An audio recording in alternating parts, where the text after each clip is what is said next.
Oi, gente, bom dia. Esse é o nosso primeiro podcast da Autodefensoria de Sumaré e o tema de hoje é a maternidade na vida real.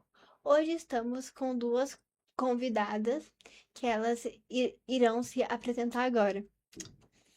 Tudo bem? Eu sou a Ana, eu sou terapeuta ocupacional de formação, trabalho na Associação Pestalozzi de Sumaré. Eu sou mãe de duas meninas, da Júlia, de 25 anos, que tem síndrome de Down, e da Laura, de 17. E meu nome é Amanda, sou fisioterapeuta, trabalho também na Pestalozzi de Sumaré. Tô dentro do espectro do autista e tenho duas filhas também com diagnóstico de autismo. A Maria Eduarda, de 21 anos, e a Maria Clara, de 17. Bom, falando da maternidade, como que foi a decisão de ser mãe para vocês? E agora? Eu não decidi, não. Foi meio de surpresa. Não foi uma gravidez planejada, né? E também não descobri o diagnóstico. A Júlia é a mais velha, né? Que tem síndrome de Down. Eu não descobri na gestação. Então, assim, quando eu tive, que eu fiquei sabendo do diagnóstico dela. Uhum. Eu também não foi nada planejado, nenhuma nem a outra, né? Não me planejei, eu tinha 21 anos, então tinha acabado de começar um relacionamento, não tinha planejamento ainda de ser mãe. Então, é bem complicado depois. Aconteceu, sim, das duas. E assim, dentro das dificuldades de ser mãe, que já não são poucas, quais as maiores barreiras que vocês enfrentaram descobrindo o diagnóstico das filhas de vocês? No meu caso, ela nasceu, eu fiquei sabendo depois, né? Foi engraçado, hoje é engraçado pensar, né? Eu fiquei num quarto, tava eu e uma outra mãezinha que tinha acabado de ter o bebê. No dela, veio o bebezinho para ela amamentar e no meu não vinha. O meu não vinha, eu falei, meu Deus, o que tá acontecendo, né? Aí liguei chorando ainda para minha mãe, para ela ir lá, porque alguma coisa eu sabia que estava acontecendo, mas ninguém me falava nada. Até porque acho que há 20 e tantos anos atrás, os médicos acho que não. É difícil para o médico também falar isso para uma mãe. Ainda eu também tinha 21 anos, a primeira filha, né? E aí veio o médico e me falou que ela tinha características de síndrome de Down, mas que para ter certeza precisaria fazer um exame, né, que chama cariótipo. Eu fiquei com aquilo na cabeça e eu achava que era mentira, negava, né?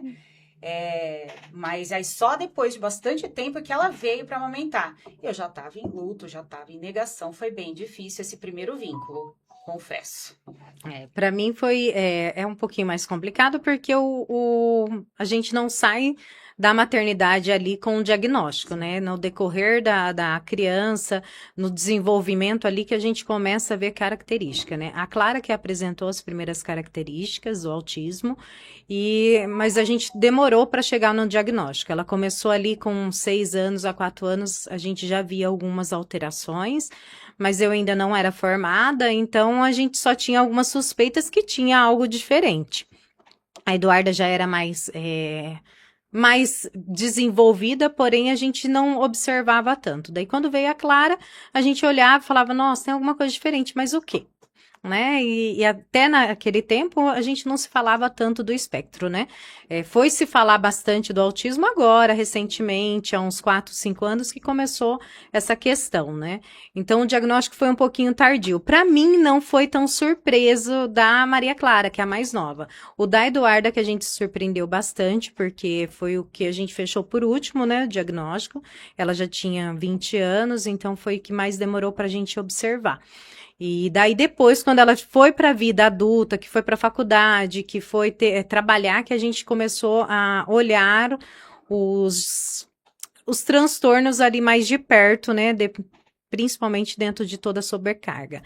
Mas foi um pouquinho mais fácil para mim lidar com o diagnóstico, porque eu já havia observado também em mim, e daí eu comecei a trabalhar no centro do autismo, onde que eu comecei a entender um pouquinho mais, então não foi tão difícil. Tanto das suas filhas quanto o seu diagnóstico foi tardio, né? Sim, foi tardio. O meu diagnóstico a gente fechou, já tinha 40 anos. O da Clara com 15 e o da Eduarda agora recente com 20 anos. Mas essa observação do seu diagnóstico foi através das suas filhas? Foi observando suas filhas e se identificando com algumas questões? Como que foi? Algumas questões sim, outras não. Minha mãe já trazia algumas observações de quando eu era criança, né? E ela já tinha procurado o psiquiatra na época, mas aí eu tinha em torno de 6 para 7 anos, então não tinha diagnóstico e não se falava. Eu fiz durante um tempo o tratamento, fiz terapias, mas por eu ter o mutismo seletivo na infância, então eles não sabiam bem o que eu tinha. Então eu era bem retraída e tudo, e não se falava em diagnóstico. E ficou durante muito tempo, e a gente foi terapeutizada aí a maioria do tempo pelas mães mesmo, naquela época, que tinha uma educação um pouquinho mais restrita, né? Sim. E não foi por falta de procura da minha mãe, mas na verdade por falta de conhecimento do diagnóstico do autismo. Então, quando foi chegar no diagnóstico, já era bem tarde, e daí a gente começou a observar e semelhar as questões, né? E por eu ir trabalhar no centro do autismo, as pessoas que trabalhavam comigo já observavam alguns sinais. E daí falavam, olha, a Amanda é assim, olha, tem essa diferença aí, olha. E daí a gente sempre fala que um autista reconhece o outro. Sim. E normalmente, quando eles tinham dúvida, eles me traziam a criança e falavam, vamos ver se a criança interage com a Amanda, principalmente pelo contato visual. E daí eles começaram a observar e falaram, vamos fazer aí um teste mais específico. Daí quando fez, daí deu uma alteração bem maior ainda do que a da Clara. Então a gente já fechou logo, né? Mas demorou bastante o sofrimento, e a gente acaba tendo aí uma sobrecarga desse tempo que não foi fechado o diagnóstico, até um sofrimento pra gente mesmo. A gente pensa, quanto mais tarde o diagnóstico, mais quanta coisa você viveu e passou, né? Sim. Não sabendo por que aquilo estava acontecendo, não deve ser. Sim, é bem complicado, e assim, né? Fora que hoje eu tomo medicação para controlar, né? Principalmente as ansiedades, as rigidez que eu tenho. Então a gente acaba tentando ali, mas ser mãe dentro de tudo isso, eu acho que para mim foi o maior desafio, né? E ainda chegar nesse diagnóstico mais tardio. Eu acho que quando a gente tem um diagnóstico logo de início, eu acho que por mais de todo o luto que a gente passa, a gente acaba, né, tendo que trabalhar ali, né? E quando você trabalha no escuro, ser mãe e cuidar de uma criança no escuro, sem saber o que ela tem, é muito mais complicado para mim, porque eu não reconheço algumas características. Então, quando elas choravam, por exemplo, se elas estavam bravas, até hoje eu tenho muita dificuldade em observar algumas questões, né? E também pela minha, como que eu posso falar? Minha rigidez em algumas questões. Então, por exemplo, eu não entendo se você falar em metáfora para mim. Eu vou achar que você não tá falando nada. E daí elas também estavam naquela fase de adolescência, daí vem os hormônios, daí vem como é menina, daí tem toda a alteração também. Então, eu acho que o maior desafio para mim, sendo típica, e ter duas filhas típicas, né? Coitado do meu marido também. Tem essa parte. Que vem também o lance do, tipo, luto de você entender aquilo, né? Porque eu vejo também tipo, eu tenho um irmão que ele é deficiente e é outra vida. Eu reparo muito assim com meus amigos. Eu vejo, gente, eu não posso simplesmente decidir que eu vou sair de uma hora pra outra. Eu tenho que avisar a minha mãe pra ver se tem tudo certo pra eu ir, entendeu? Sim. Tem toda essa parte também, né? Que assim, querendo ou não, pra gente se organizar, né? Uhum. É um pouquinho mais diferente no dia a dia, né? Normalmente as pessoas falam, ai, eu vou receber pessoas em casa e tá tudo bem. Pra mim, não. Pra Sim. elas também não. Então, a gente, tudo é mais delicado. Por exemplo, ai, a gente quer fazer um passeio. A gente tem que entrar numa rotina ou ser muito de supetão. Porque se for planejar, elas entram em crise de ansiedade, tem tudo sim. isso, né? Uhum. E daí a gente vai se organizando ali. Mas todo dia é um desafio. É um desafio, acho que no geral, né? Eu acho que ser mãe é um desafio, né? Mãe típica ou ou atípica, mas a sobrecarga é muito grande. É uma vida de terapia, uma vida de procurar especialista e conforme vai passando os anos, vai mudando os desafios, mas continua desafiador. Eu acho que assim, e a gente acaba se vendo insuficiente, né, muitas das vezes, né? Eu falo bem assim que ontem eu estava tendo até uma conversa com a minha filha mais velha, e ela foi a que mais teve rejeição de aceitar que ela era autista, né? Porque ela falava bem assim, eu não tenho nada, mas a gente via os hiperfocos, a gente via as crises, a gente via a rigidez, e daí ela, até hoje, tem hora que a gente conversa com ela, e ela nega, né, e daí a gente, quando veio o laudo e tudo, né, e ela chegou no psiquiatra, ela falou bem assim, eu acho que eu tenho, mas eu não quero ter. E não é você ter, né, você nasce autista. É uma condição, É uma condição. E daí, quando vem esses desafios, a gente fala bem assim, poxa, eu sou insuficiente de ser mãe, né? Eu não consigo lidar com a expectativa delas e até mesmo tentar ali conviver com todos os desafios. Eu falo que é um desafio todos os dias e ainda é difícil pra gente. E nós que somos profissionais da área da saúde, que trabalha com pessoa com deficiência, ser mãe de pessoa com deficiência é mais desafiador ainda, porque a gente quer que as coisas deem certo, mas eles não são pacientes nossos, né? Sim. E aí a gente não consegue, não é a mesma coisa. Sim, eu paguei terapia ocupacional para minha filha porque eu não conseguia, é minha filha, né? Mas a gente se cobra muito mais. É diferente. Eu falo bem assim que eu trabalho todos os dias com autista. E quando eu chego em casa, as minhas autistas é o meu maior desafio. Porque, tipo, para mim tentar controlar uma crise, para mim tentar lidar com os desafios dela, com a sensibilidade, ou até com a parte motora. A Clara, ela tem uma hipotonia e assim, para mim passar olha, Clara, você tem que fazer isso. É muito sabe, desafiador, porque é igual a gente fala, né? Em casa de ferreiro, espeto de muito diferente. Toda a dor deles, todo o sofrimento é muito generalizado pra gente. E vocês precisaram chegar a algum momento, fazer algum tipo de adaptação, seja em escola, seja com a família, igual você falou, às vezes se for fazer uma festa, tem que se programar, fazer algum tipo de adaptação durante a rotina mesmo, o dia a dia. Foi preciso? A Júlia tem a deficiência intelectual, né? Então, assim, a escola sempre foi muito difícil. Eu sempre estudei bastante com ela é alfabetizada, né? Mas as escolas, infelizmente, ainda não estão preparadas, né? A gente quer a inclusão, a gente torce para que ela aconteça mesmo, efetivamente, mas ainda está bem... Tem um déficit. De certa bem forma, difícil. o mundo não é acessível, como falam. Tem rampa, mas talvez aquela rampa não dê para um cadeirante subir. Eu vou usar um exemplo daqui mesmo.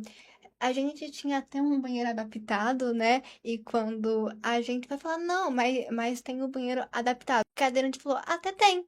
Só que a porta, ela abria do lado ao contrário. ao contrário para ela. Então, meio que, de certa forma, não é totalmente acessível em muitos lugares. Assim mesmo. E quando a deficiência é um pouquinho mais invisível a alguns olhos, né? Porque, assim, recentemente, a gente teve num simpósio, uma das pessoas que trabalha com autismo questionou, nossa, ela fala tão bem para ser autista, né, direcionada a mim, mas daí quando a gente vê uma deficiência que não é visivelmente, que a gente tem ali alguma alteração, é mais difícil ainda um pouquinho da inclusão, né, porque você tem a sensibilidade de olfato, de auditiva, então tem outras questões ali muitas vezes envolvidas que nos fazem entrar em crise, né? A Clara, ela teve apoio, ela tem uma psicóloga na escola que ela estuda, né? Ela tá no último ano. E ela teve a professora também auxiliar. Durante muito tempo ela teve muitas dificuldades, principalmente que ela, além do autismo, ela também teve uma alteração do processamento auditivo. E eu não tive tanta dificuldade, né? Eu acho que eu tive muito mais dificuldade na minha infância do que na dela, né? Na minha infância, realmente, eu sofri bastante. Mas hoje, algumas questões na minha casa também são adaptadas, principalmente o barulho, porque dentro de tudo isso tem um esposo que não tem nenhum diagnóstico ali. Sim. Não que a gente tenha laudado, tá? Suspeita nós temos. Mas não tem um diagnóstico ali laudado, né? Mas a gente tem um cuidado. Sim. Cuidado tanto no transporte, quanto no dia a dia, quanto com as roupas. Tem que ter ali uma alteraçãozinha, assim. Um assunto que você citou, que sua filha, de certa forma, fala, eu não tenho nada. Vocês trabalham com ela com isso? Como que é? Sim, sim. Eu falo bem sim que por eu sempre trabalhar com pacientes mais debilitados, a gente sempre tentou incluir todas as maneiras de diagnóstico para a vida ali da minha família. Uhum. Mas até a minha família em si, todos falavam bem assim, ai, nossa, quantas vezes eu escutei outras questões por eu ser autista, não direcionado a nomes, né? Então, teve isso por ela, a gente trabalha, ela faz terapia, ela passa com o psiquiatra, mas ela ainda enfrenta um desafio de se autoconhecer ali. Eu acho que dentro de tudo isso, dentro de todo o contexto que a gente viveu, ela ter uma mãe, ter uma outra irmã um pouquinho mais nova, que sempre foi o direcionado, né? É diferente para ela, né? Uhum. Ela ter que. E ela tá faz faculdade, né? Ela faz faculdade de fono, então é uma das que ela quer ir para a área também, da área da saúde. Então, se olhar no espelho e falar bem assim, poxa, eu sou realmente uma autista, muitas vezes é difícil Sim. mesmo, mas a gente tenta ao máximo mostrar para ela que não é algo ruim também, né? É só algo diferente. Ser diferente também Eu não é também ruim. Sim. tento fazer isso. E assim, eu não sei se tem na sua família, mas nas pessoas que a gente convive, as pessoas têm muito mania de querer amenizar. Às vezes falam, nossa, mas ela não tem nada, parece que ela não tem nada. Não importa. E isso daí, se ela tem também, tá tudo bem. E ela Sim. pode viver com a gente normalmente. Sim. Mas as pessoas têm essa mania. Sim. Talvez seja por isso a dificuldade dela, né? De aceitar, porque todo mundo deve falar assim, nossa, mas nem parece que você tem, porque falam isso pra Sim. Júlia. E, Júlia, você tem, mas tá tudo bem. Você Sim, eu consegue viver, trabalhar, e estudou. E ter uma vida normal, né? Eu falo bem Sim. assim que dentro o que é normal, né? A gente parar para pensar assim, o que é normal? O que é normal para você pode ser que não seja normal para mim, e tá tudo bem. A gente Sim. vive numa comunidade e a gente tem que aceitar esse coletivo, né? Mas é exatamente isso que a Ana falou. Muitas vezes, se olhar dentro de uma comunidade que todo mundo acha que você tá dentro de um padrão e você não tá, é complicado. Principalmente nessa transição de adolescência para adulto. Acho que tudo isso tem uma questão muito grande. Verdade. Falando em adolescência em adulto, eu falo por mim, que eu já tenho 19 anos, eu sei que não parece. É muito complicado a questão de escola, pelo menos foi pra mim. Pra eles, como foi? Porque eu meio que fui aprendendo por conta que é um outro mundo, pelo menos pra mim. E escola, tipo, ela tem amigos? Como que foi esse... Olha, as minhas duas filhas, elas têm muita dificuldade em fazer amizade, muitas vezes não de fazer, mas de manter, porque quando você tem uma amizade, você precisa mandar mensagem, ficar ali, né, cultivando aquilo. E para a gente cultivar algo, de ficar mandando mensagem, é muito difícil, porque a gente não identifica muitas vezes a saudade, o contato, a gente não quer aquele Sim. contato toda hora, né?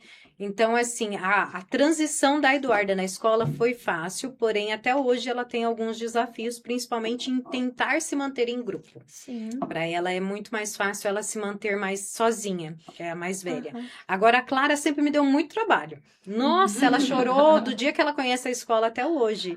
Ela questiona muito que ela não precisa ir na escola, porque... Pra que ir na escola?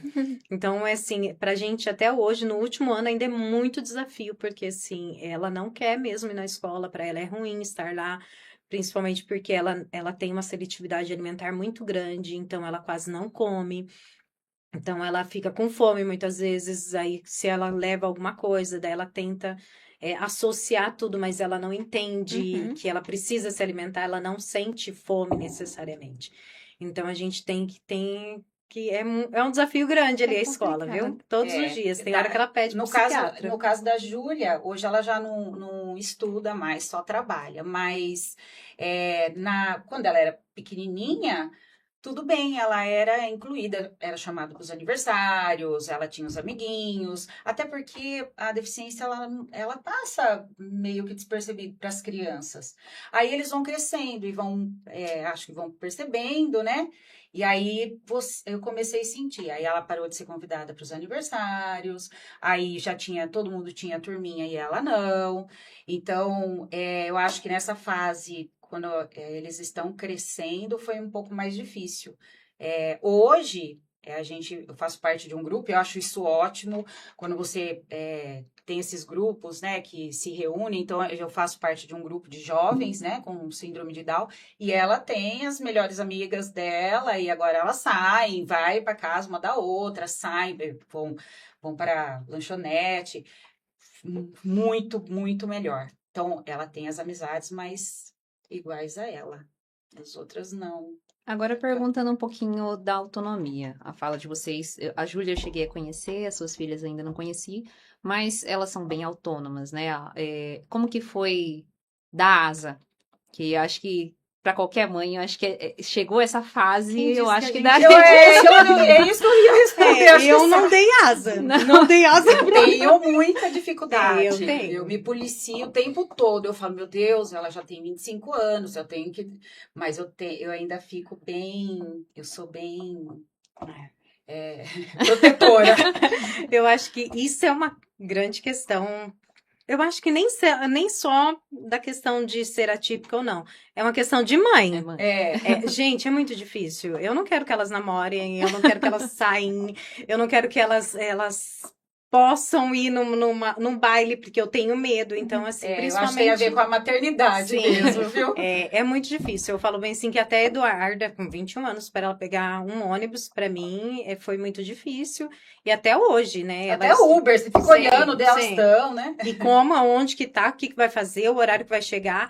E daí tem hora que ela fala, poxa, mas eu tenho 21 anos. Eu falei, tô nem aí, você ainda continua sendo minha filha e é meu bebezinho. E, então, assim, pra mim, quanto melhor elas estiverem perto de mim, melhor. Debaixo Eu não da dei minha asa. Exato, eu não dei asa, eu cortei. É uma questão que eu tento muito trabalhar, de conversar e tudo no dia a dia, pra mim tentar meio que me trabalhar. Eu também tenho que me policiar. Mas é muito difícil. É algo que é muito difícil, porque o medo é constante. O medo, acho que você se tornou mãe, o medo já tá ali te acompanhando, né? Desde a gestação, a gente já tem Sim. alguns nossos medos, né? Sim. Mas assim, agora falando como voltar a se olhar, que eu acho que a maternidade, ela anula a gente, de certa forma, como mulher. Porque a gente passa a ver aquele serzinho e tá crescendo, mas pra gente continua sendo aquele serzinho, né? Que precisa da minha ajuda. Por mais que a gente tá vendo que tá tomando seus caminhos. Como que vocês têm cuidado da sua saúde mental? Cuidado de você? Quando que vocês passaram a olhar pra vocês novamente e falar, peraí, atrás dessa mãe tem uma mulher? Outra pergunta, né? Saúde mental. É. Como é saúde mental depois de ser mãe? Me saúde, diz. Eu falo bem assim que quando eu fui fazer faculdade, para mim já foi um grande desafio, que eu tive que deixar elas em casa, né? Para mim fazer faculdade. Daí depois eu já emendei numa pós-graduação, onde que eu vivia dentro do hospital. E daí depois eu fui pro mercado de trabalho, porque eu não tive aquele tempo. Ai, não, você sai da faculdade, você espera. Não. Então eu emendei uma coisa na outra. E isso para mim foi muito bom, porque eu consegui me desvincular um pouco daquela mãe. Não deixei de ser mãe, mas eu tentei olhar um pouquinho ao redor para que eu conseguisse sair, né? Eu falo bem assim que a gente tentar ser uma mulher dentro de ser mãe, eu acho que é meio que impossível para mim. Porque para mim sempre eu vou ser mãe. E isso é o privilégio e é um amor muito grande, não existe o amor maior. Porém, todavia, se olhar para você, como que a gente se olha, né? Eu falo bem assim que tudo, o meu dia a dia, eu acordo pensando nelas e eu vou dormir pensando nelas. Então, tudo que eu faço, um alimento, qualquer coisa, é direcionado a elas. Então, se eu, por exemplo, eu ganho um bombom aqui, a primeira coisa que eu penso, eu vou levar para elas. É sempre assim. Então, não tem como eu desvincular, não tem como eu olhar pra mim e falar bem assim, qual que é a minha parte de ser mulher? Se eu não sou mãe, eu não vou conseguir olhar pra mim sem ser mulher. E então a gente é uma luta diária. Tem hora que eu tento ir no cabeleireiro, eu tento fazer a unha, mas eu lembro, poxa, eu tenho 2 filhas, né? Eu podia levar elas pra fazer Ah, também. eu sou assim, eu levo, vai Não todo é? mundo. Então, eu quero. Hoje eu tô tentando fazer aula de natação e eu falo que é um tempo que eu tirei pra mim, mas eu já tô levando a Clara para junto comigo pra fazer também. É assim. Então, não consigo hoje me Desvincular, né?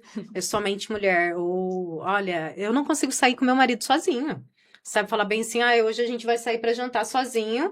E eu fico pensando, poxa, mas cadê as meninas? Não, É eu uma comemoro falta. aniversário de casamento Com quem? com elas também. Não é? Lógico, A elas gente vai fazem viajar. Eu acho que eu parte. nunca fiz uma viagem sem elas. Então, e eu arrumei um cachorro. Então, eu sou mãe de pet também.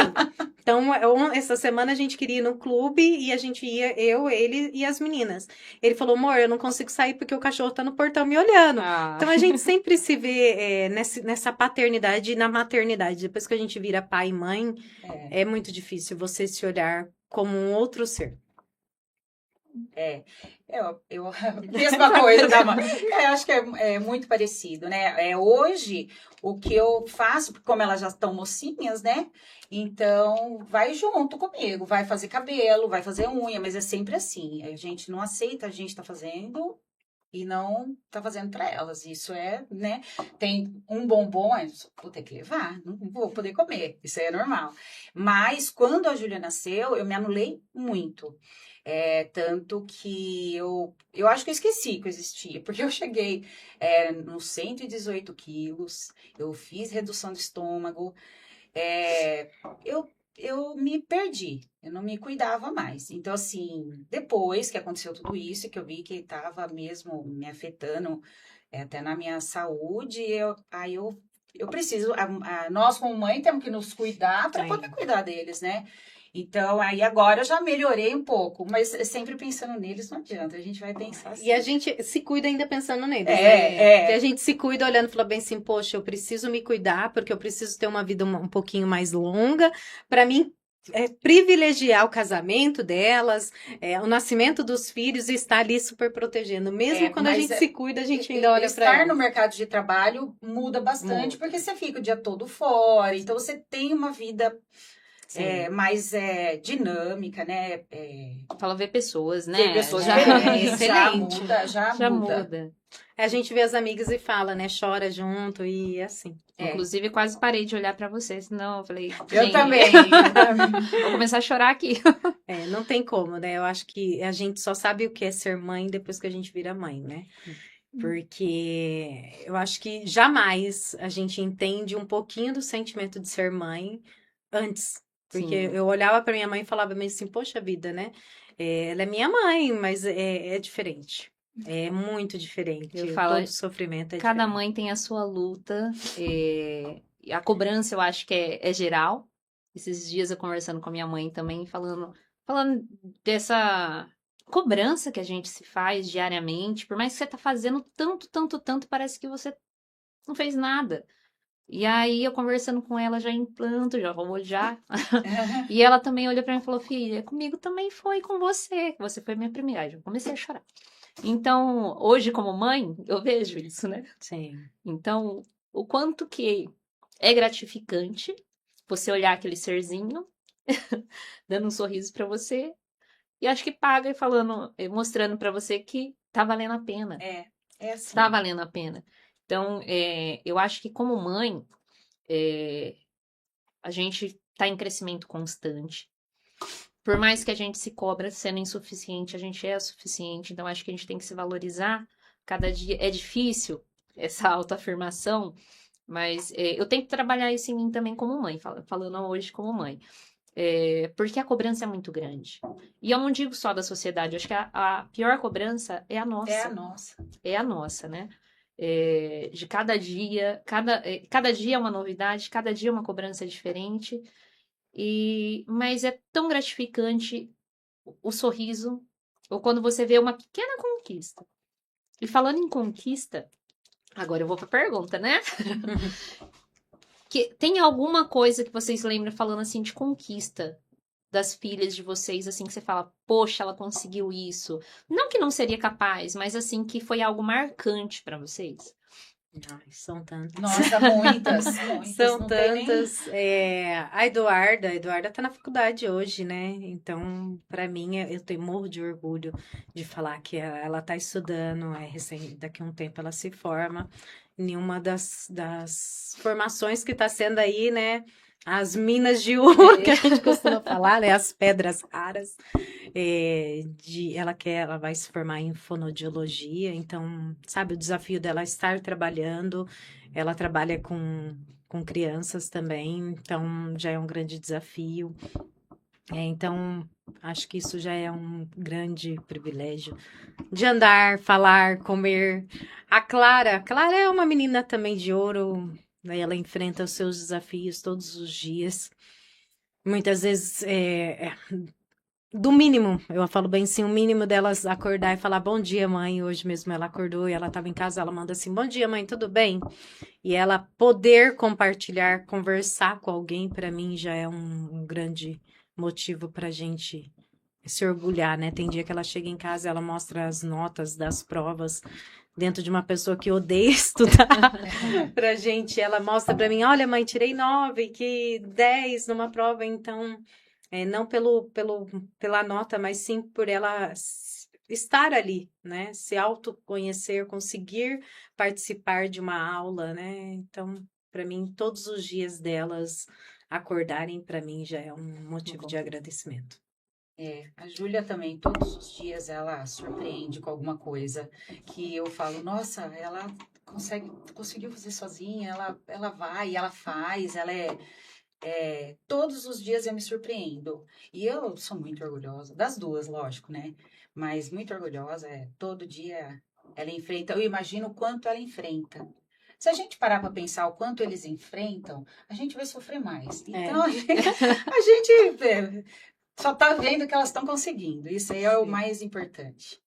Aproveitando, então, o que vocês deixariam como recado para aquelas mães que estão passando por esse processo de, às vezes, um diagnóstico tardio, ou a primeira gestação, que soube agora que a criança tem alguma deficiência, das dificuldades que essa mãe está encontrando para amenizar, né, esse, de certa forma, um luto que ela se encontra nesse momento, porque é algo novo. O que vocês deixariam como recado para essas mães? Falar o recado, né? Quando a gente fala pensar em algo, deixar para elas, né? Eu acho que é um recado até pra gente, né? Igual você acabou de falar, né? Muitas vezes nós se olhamos como insuficiente, mas é o suficiente quando a gente olha cada desafio que as nossas filhas e os nossos filhos conseguem andar um passo ou até mesmo conquistar algo, já é o suficiente pra gente. Então, que acalme, que vai dar tudo certo. No final, vai dar tudo certo. Vai dar tudo certo. Todo dia vai ser um desafio e é um desafio para qualquer mãe, né? E que eles vão se superar e que ela vai superar, vai passar por essa e vai continuar tendo outros desafios, mas que vai... motivo de orgulho, tenha muito orgulho, apoie cada conquista, vibre, não fica olhando só o lado negativo, olha as conquistas, eu acho que é o que mais acalenta, né? O que mais deixa a gente feliz. Então, a gente termina por aqui. Até o próximo podcast. Segue a gente nas redes sociais. E é isso. Tchau. Tchau, tchau.